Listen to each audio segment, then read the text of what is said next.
Tracy Tutor. Welcome to the Aldar Expert Podcast. Thank you. Thanks so much, Cecilia, for having me. It's so great to have the star of $1 Million List in LA, especially that we just start filming UAE this year. So it's I great. I love it. I'm so happy for you guys. Yeah, it's super exciting. We all love the show, and the crowd was super excited to have here. The women as well. It's the first time we have a female speaker.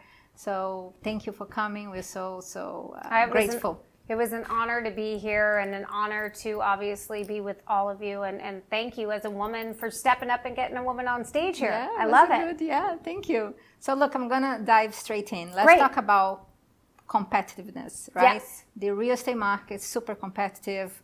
What tips would you give to realtors who want to differentiate them from the rest and deal with the competition? Because you have a lot in LA, we have a lot here in the UAE. Yeah. Obviously, I spoke about it a little bit in my keynote, but I think it's really important for everybody to be authentic, right? Because if you're just vanilla, you're like everybody else. So when you're going up against other brokers that are competitive in the game and you're just trying to model yourself after somebody else that's out there, then you're not going to be able to land your people.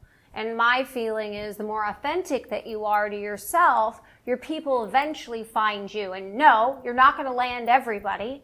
That's not possible. You're not going to win every single listing. But by virtue of being authentic, you're going to land the ones that are going to be important, and then those people will end up being your clients for life. Absolutely. Yeah. And then you talked a little bit about personal branding as well. Obviously, yesterday we were talking about how the show was an important stepping stone to build your personal brand. Obviously, not a lot of people have the same opportunity. What would you say for the ones who are starting out on social media, a little bit shy of camera? How to build a personal brand? Oof. It's difficult, right? Because by virtue of being in sales, that should mean that you kind of start with some aspect of charisma. You've got to have that thing in you that says, I'm a salesman, right? Like I have the ability to sell someone that the sky is blue or whatever, right? And if you don't have that, you're starting off at a deficiency. So, yeah, of course. Did I start obviously having a following that I have now? No, I didn't. But I did different things. I did a blog. I started putting myself out there in the most authentic way that I possibly could. And yeah, it didn't make me for everybody, but the people that found me by virtue of that are my clients for life.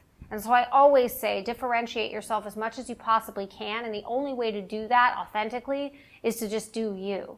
So that's why I think it's like finding what those strengths are, like what does come naturally to you. If it's not being on camera or doing a podcast or putting yourself out there on video on social media, then find out what it is and go there at 100%. But when you also think about the content that you produce, typically, and I think that's an important information that a lot of brokers sometimes they get confused. Do you go all out on listings? Oh, this is my listings. Come buy from me, or do you do educational content? What kind of mix? All of the above. I mean, I think it's first of all, you don't start out in this business listing heavy. Yep. Doesn't even have to be listings. It can be you touring a property. And I think where people go wrong too is they think they have to spend a ton of money on this stuff. The stuff that ends up going viral is typically stuff that's shot with your iPhone, not with a big production crew behind you. That stuff's fine and good. When you have a $30 million listing one day, get a crew. Until then, I think the most organic way to do it, and probably what might make you the most comfortable, is just tour some houses. Talk about what you're passionate about in the market. If there's a neighborhood that you're working for, or you want to educate the seller or the buyer about what it takes to line yourself up for success, then do that. I think it's important to sort of get all facets of that out there, particularly on social media. So if you look at my Instagram handle, I've got lifestyle on there. I've got some educational stuff on there for buyers and sellers. I've got listing stuff. I've got tours. And really, I just try to do me. Sometimes it's just me in the morning with my glasses on talking to people about a TV show I watched the night before. People need to get to know you. And the best way for people to get to know you is via social media. Your feed can be sort of a little bit more professional, but your stories can be a little bit more of like a lean in on who you are organically. And that's what people connect to. And obviously in the real estate, we always say to the brokers, the measure of your success is the amount of referrals you get. Now with social media, a lot of people have turned into, let's put a lot of publicity out there and get a lot of leads, but how do you balance the getting leads and getting referrals for clients? What's more important to you? Does it go 50-50 on your business today? That's interesting. I think obviously because of the show, I get a lot of leads. Not organic to people that I know, but obviously people who are fans of the show that want to work with me because they relate to me on some level. What I love really and truly is working with people by referral, because my feeling is when a client of mine goes out of their way to tell a friend of theirs that their experience with me was incredible and I get business that way, then I'm obviously doing something right. Absolutely. Yeah. I understand. And in terms of negotiation, a lot of brokers, sometimes they struggle with the end-to-end process of a sale. Sometimes maybe they are good in listings, but they don't necessarily get the listing at the price that is market. Even with the comms, they still allow the seller to, dictate a little bit on the pricing. So what are the tips? We've all been there. Yeah, we've all been there, yes. Sometimes you have to give in a little bit, right? It's a give and a take. And I've found that, when I sit across from a seller, I'm very clear about what I think the range of that price for that listing should be, based on comps, based on marketability of the property, based on changes that I might need to make. So I usually lead with that. Now, if the seller comes back to me and they want 10 to 20% more than that, and I really want the listing, and I think it's sellable, I'll agree to list it, maybe meet me in the middle. Let's do 10% higher than I agree.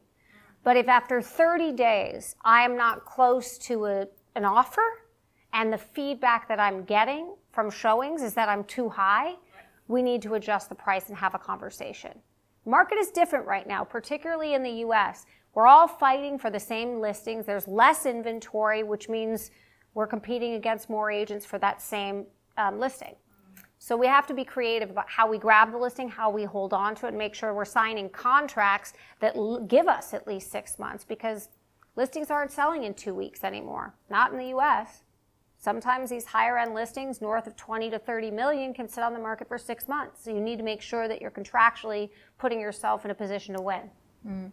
What about rejection? We are in the industry of rejection. A lot of people cannot manage that. Sometimes people want to get into sales because they think it's easy, but dealing with rejection is almost a lady part of your absolutely issues, right? So how do you deal with that? Whatever it is that you're doing to recover from that failure, or that, losing that listing or losing that negotiation for your buyer, do it. Give it the attention it deserves, and then move on. I don't believe in laboring on loss. I believe in taking those failures and making them lessons. So definitely go through it, experience it, say that really sucked, but I'm going to wake up tomorrow and it's a new day and I'm going to go out and I'm going to win the next one. You have to take something away from it, but you can't live in that loss forever, because you won't survive, not in this business. And what would you say to the Tracy who started real estate, to the Tracy that is here today, super successful? What was your change on your processes and the way you look at the business, that if you could go back and say, listen, you're doing this wrong, this is how you should do it? Is there any advice would you give to Tracy startup? Tracy? Yeah, I get that question a lot. I would say I would trust my instinct more. I think our gut is the best thing that we have, particularly as women. Our instinct tends to be right. Most of the time when you do something and you don't trust your gut, and 6 months later the inevitable happens and you say to yourself, I knew this 6 months ago.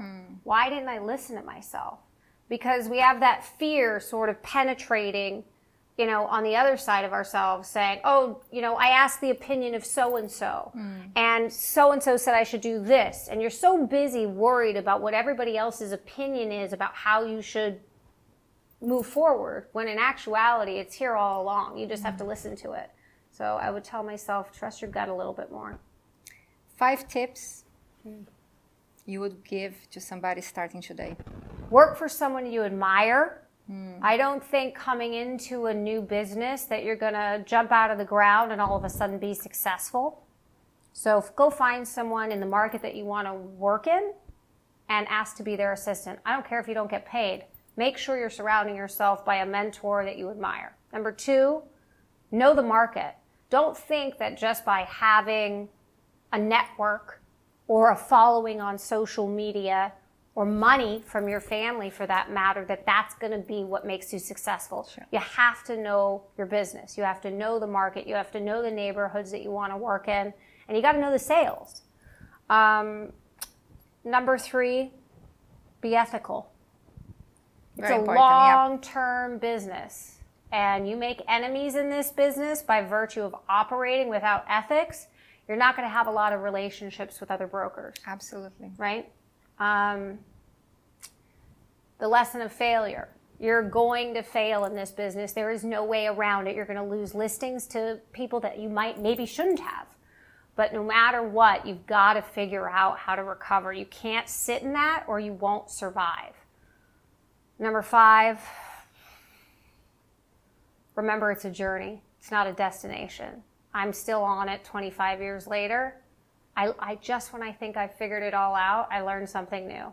Just when I think I've had every possible client and I've got it all worked out in my head, God serves me something else. And I'm like, wow, still doing it. 25 years later, still learning something new every day.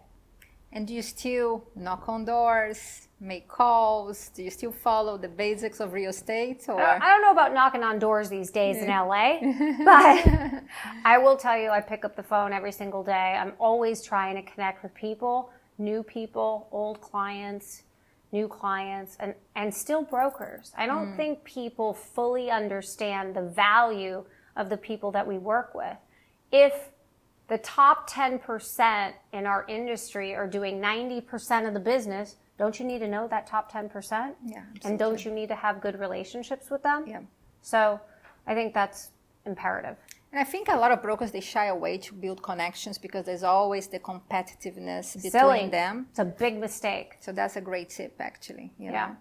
So I'm going to ask the final question, which we ask all the guests who come on ours. But there's a very easy question for you, but we'll go for it. What would Tracy Tutor do to sell a home? What do I do to sell a home? Yeah, that should be an easy one. I mean, it depends on the house. Right. You know, sometimes it's as simple as, depending on the market, putting my sign up, collaborating with my team to come up with a marketing plan that's going to be effective and support my client. And other times, it's a deep dive, guys. Like, I got to get in there. I got to stage it. I got to paint it. I got to bring in a team of people to get the house looking in its tip-top shape. I've got to have different conversations with different vendors on how I can create, like, the new look that I'm going for. You know, I don't think there's one answer to that question. I think it's about being adjustable. Like, I have to walk in and know that when I'm sitting in front of a new client, what it takes to get that listing might require something of me that I haven't done before. I just have to be willing to make that adjustment and do it. Tracy Tutor, thank you so much for coming to Outdoor Experts podcast. It was a pleasure to have you here. $1 Million Listing LA superstar. Thank you so much. Thank you.